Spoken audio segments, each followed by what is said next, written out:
তোমরা তো জানোই গাইস, আমাদের পাট কাটা কমপ্লিট হয়ে গেছে, তারপরে ধান রোপণ শুরু হবে। তো তোমরা ব্লগটা শেষ পর্যন্ত দেখো, তবে বুঝতে পারবে ধান রোপণ করার আগে জমিতে কি কি করতে হয়। তো হ্যালো গাইস, কেমন আছো তোমরা সবাই? আজকে সকাল সকাল মাঠে চলে এলাম ধান রোপণ করব, তাই জমিটাকে প্রস্তুত করতে। তো মার্শালের ঘরের চাবি দিয়ে গেটটা খুলে পাইপগুলো বের করে জমিতে বিছিয়ে দিলাম। আমার সাথে আমার একটা ভাইও এসেছে, ওদের জমিতেও জল দেবে, আর ভাইটা এসব কাজে নতুন, তাই ওকে একটু কাজগুলো শিখাচ্ছিলাম। তারপর আমিও একটা পাইপ নিয়ে লম্বা করে জমিতে ফেলতে লাগলাম। দেন দুটো পাইপ নিয়ে একটার মধ্যে একটা পাইপ ভরে জয়েন্ট করে দিলাম। দেখতেই পাচ্ছ জমিতে আবার অনেক কেউ ধান রোপণ করে দিয়েছে। ওই দূর থেকে পাইপ দিয়ে এই জমিতে জল আসবে। তারপর মোটরটা অন করে দিলাম। এই নিচের সবুজ বাটনটা দেখতে পাচ্ছ, এটাই মোটর অন করার জন্য, আর তার পাশের লাল বাটনটা দেখতে পাচ্ছ, ওটা মোটর অফ করার জন্য। আর ওপরের গুলো যেগুলো দেখতে পাচ্ছ ওগুলো হচ্ছে লাইট। আর নিচে দেখতে পাচ্ছ ডেঞ্জার 450 ভোল্ট কারেন্ট, মানে আমাদের সবার বাড়িতে যা কারেন্ট থাকে তার দ্বিগুণ কারেন্ট এখানে আছে।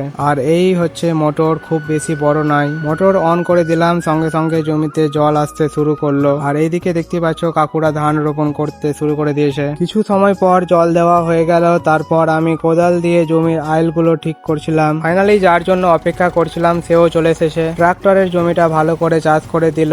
এইদিকে ট্রাক্টর চাষ করে যাচ্ছে, আর ট্রাক্টরের পিছনে ওই বক পাখিগুলো পোকামাকড় গুলো ধরে খাচ্ছে। পাটের সময় পুরো মাঠ জঙ্গল হয়েছিল, আর এখন দেখো পুরো মাঠ ফাঁকা, বেশ ভালোই লাগছে। আর তোমরা ভিডিওটা কে কে গ্রাম থেকে আর কে কে শহর থেকে দেখছো কমেন্টে বলে যেও। তো ধান রোপণের ভিডিও দেখার জন্য চ্যানেলটাকে সাবস্ক্রাইব ও ফলো করে পাশে থেকো। দেখা হচ্ছে পরবর্তী ভিডিওতে।